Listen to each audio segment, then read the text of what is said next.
Abonnez-vous sur notre chaîne YouTube en cliquant sur la cloche, likez, commentez et partagez la vidéo.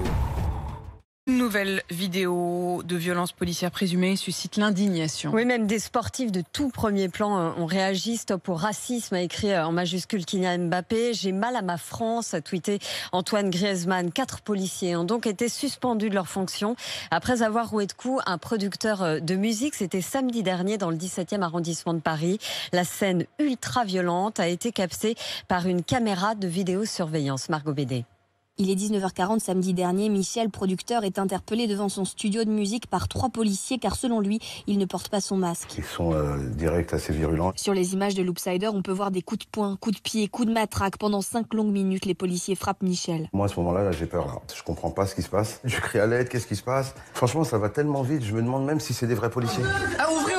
9 artistes tentent de lui porter secours. Les policiers finissent par quitter les lieux mais reviennent à la charge. Un 4e aurait lancé une grenade lacrymogène pour évacuer tout le monde. Michel est placé en garde à vue pour violence sur personne dépositaire de l'autorité publique et rébellion, une version qu'il réfute. Je voulais pas avoir de gestes virulents qui allaient jouer contre moi par la suite. Les 4 policiers ont été suspendus. Une petite victoire pour maître Afida El Ali, avocate de Michel. Les choses vont relativement vite, seulement la nature de la sanction d'ores et déjà prise n'est pas forcément à la hauteur de ce que l'on est susceptible d'attendre, tout simplement. Si la justice conclut à une faute, je demanderai la révocation de ces policiers, a annoncé hier le ministre de l'Intérieur.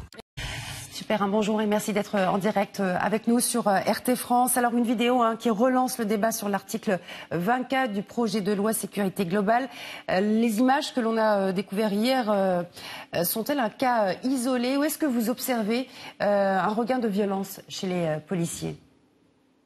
Ouais, ce qu'on observe surtout, c'est que, encore une fois, on a une affaire de violence policière dans laquelle les images de vidéo, alors là, on dit vidéosurveillance, mais en fait, c'est la vidéosurveillance de la personne qui est attaquée, donc c'est des vidéos personnelles, qui prouvent que ce que disaient les policiers sur procès-verbal s'avérait faux.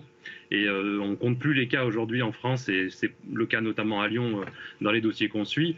Je pense à l'affaire de Cédric Chouviat, à tout un tas d'affaires qui ont été largement médiatisé ces derniers temps, où on est dans la même situation. Les policiers donnent des déclarations sur leurs procès-verbaux et dans leurs comptes rendus, et les vidéos ensuite viennent démontrer que ce qu'ils disaient était strictement faux.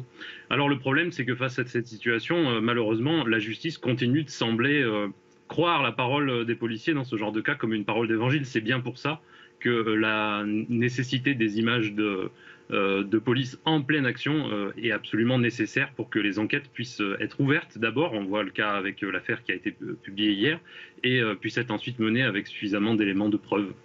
Alors justement, Gérald Darmanin, qui a parlé d'images inqualifiables hier, a affirmé que les policiers sont pour l'instant suspendus. Ils seront révoqués si les faits sont confirmés. Ils n'auront plus le droit de porter l'uniforme des forces de l'ordre. C'est la réponse que vous attendiez du ministre de l'Intérieur? Encore une fois, on peut se poser la question, et je pense qu'on a assez vite la réponse. Que se serait-il passé s'il n'y avait pas d'image ? On n'aurait sûrement pas la tête affligée du ministère de l'Intérieur, on n'aurait sûrement pas toutes les déclarations de politique sur ces faits, on aurait quelqu'un qui aurait été déféré en comparution immédiate pour probablement rébellion, voire violence sur des forces de l'ordre, et on en serait resté là. Et c'est ça le quotidien des personnes qui ont affaire à la police aujourd'hui. Donc évidemment, les autorités sont bien obligées de faire comme si c'était un fait divers fantastique et absolument extraordinaire. En fait, c'est juste un fait divers qui s'accumule à tous les faits divers de ces derniers temps. Je pense que la bonne nouvelle, c'est qu'il y a une vigilance forte des médias sur cette question, en particulier parce que demain, si l'article 24 est voté, ils seront en partie empêchés de faire leur travail. Donc voilà, on est dans une situation où les images sont au cœur des procédures judiciaires, elles sont au cœur de la capacité à pouvoir prouver les manquements des forces de l'ordre, et c'est bien ça la question essentielle, c'est est-ce que demain, ça pourra continuer. Alors l'article 24 qui a déjà été modifié, on a appris que Jean Castex a instauré une commission pour une nouvelle écriture justement de cet article controversé. Aujourd'hui, est-ce que c'est suffisant une réécriture ou est-ce qu'il faudrait tout simplement le retirer du projet de loi sécurité globale? Réécriture, ça peut vouloir tout dire et rien dire, alors on verra bien. Ce qui est certain, c'est que le contenu de cet article doit disparaître. Il est impossible d'accepter qu'on ait un texte qui empêche concrètement la prise d'images faite par des journalistes ou par des personnes diverses et variées depuis les manifestations notamment, mais pas que. Prendre des images des policiers en action soit interdit. On a beaucoup discuté et on discute beaucoup de la portée juridique exacte de ce texte. Les défenseurs du texte disent qu'il ne s'agira pas d'une interdiction et les personnes qui s'opposent à ce texte dont nous sommes considèrent qu'il s'agira bien d'une interdiction. Mais c'est pratique d'avoir ce genre de discussion quand on est sur un plateau télé ou quand on est sur les bancs de l'Assemblée nationale.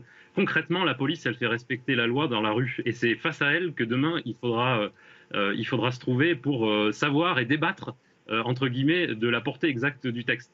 On a identifié, nous, sur 80 cas d'allégations de violence à Lyon sur ces 2 dernières années, que le 5e des blessures qui ont été causées à des manifestants étaient sur des personnes qui étaient en train de prendre des images. Donc déjà, la police est extrêmement agressive, y compris vis-à-vis de journalistes professionnels d'ailleurs, vis-à-vis des gens qui les prennent en image, en photo, en film. Donc qu'en sera-t-il demain si ce texte de loi passe ? Peu importe la portée juridique réelle, les policiers, eux, ils ont leur ministre de l'Intérieur qui leur a dit il s'agit d'une interdiction de filmer, il s'agit d'une obligation de flouter les visages des policiers, donc ils le prendront à la lettre et ils seront évidemment beaucoup plus violents vis-à-vis des gens qui essaieront de les prendre en image. Merci beaucoup Lionel Perrin d'avoir répondu à nos questions. Je rappelle que vous êtes membre du comité contre les violences policières à Lyon. Des violences policières qui auraient pu passer inaperçues. Le soir du samedi 21 novembre, Michel Zecler, producteur de musique, se tient devant la porte de son studio dans le 17e arrondissement de Paris. Des policiers le suivent dans l'entrée de ses locaux. Sur les images de vidéosurveillance, on le voit être frappé à de multiples reprises par les forces de l'ordre. Côté rue, alors que Michel est interpellé, il est de nouveau violemment roué de coups. Il affirme également avoir fait l'objet d'insultes à caractère raciste. Ces personnes-là étaient censées me protéger. Donc moi, j'ai rien fait pour mériter ça. Et je veux juste que ces 3 personnes-là soient punies par la loi. J'ai eu la chance, contrairement à beaucoup d'autres, d'avoir des vidéos qui me protègent. Parce que sinon, je serais en face de vous. Sinon, je ne serais pas en face de vous aujourd'hui. Et vous serez tous en train de faire des sujets sur moi parce que j'aurais pris l'arme de policier, j'aurais agressé un policier, j'aurais mis des coups de poing à un policier. Dans un premier temps, Michel Zecler est placé en garde à vue. Une enquête est ouverte pour violence sur personne dépositaire de l'autorité publique et rébellion. Mais à la suite de la publication des images par le site Loopsider, l'enquête est classée sans suite. Michel Zecler sera resté 48 heures en garde à vue avant de voir enfin un médecin. Le parquet de Paris ouvre une nouvelle procédure, cette fois à l'encontre des policiers pour violence par personne dépositaire de l'autorité publique et faux en écriture publique. Les images, qui ont fait le tour des réseaux sociaux, ne tardent pas à faire réagir le monde politique. Gérald Darmanin est invité à réagir. Ces images, elles sont inqualifiables, elles sont extrêmement choquantes, et dès que j'ai pris connaissance de celles-ci, de ce qui s'était passé, j'ai demandé la suspension de ces policiers. Et dès que les faits seront établis par la justice, puisqu'elle est saisie, je demanderai la révocation de ces policiers. Ils ont sali l'uniforme de la République, et si encore une fois la justice démontre en effet ces faits qui font peu de doute alors, oui, ils ne devront plus porter cet uniforme, ils seront révoqués de la police nationale. Le président de la République finit lui aussi par s'exprimer publiquement. Dans une lettre publiée sur le réseau social Facebook, il réclame une police exemplaire et dénonce l'agression du producteur de musique. Les images que nous avons tous vues de l'agression de Michel Zecler sont inacceptables. Elles nous font honte. La France ne doit jamais se résoudre à la violence ou la brutalité, d'où qu'elle vienne. La France ne doit jamais laisser prospérer la haine ou le racisme. Je crois en la République exemplaire, une police exemplaire avec les Français, des Français exemplaires avec les forces de l'ordre, comme avec tous les représentants de l'autorité publique. Suspendus depuis, les 4 policiers mis en cause dans l'enquête ont été placés en garde à vue dans les locaux de l'Inspection générale de la police nationale. Une garde à vue prolongée de 24 heures ce samedi. 3 d'entre eux sont entendus pour violence volontaire, en réunion, avec armes et injures à caractère raciste. Le 4e est soupçonné d'avoir lancé une grenade lacrymogène dans le studio de musique pour forcer Michel Zecler à sortir. Une affaire qui arrive en pleine polémique sur l'article 24 de la loi Sécurité globale. Un texte qui vise à restreindre la diffusion d'images des forces de l'ordre.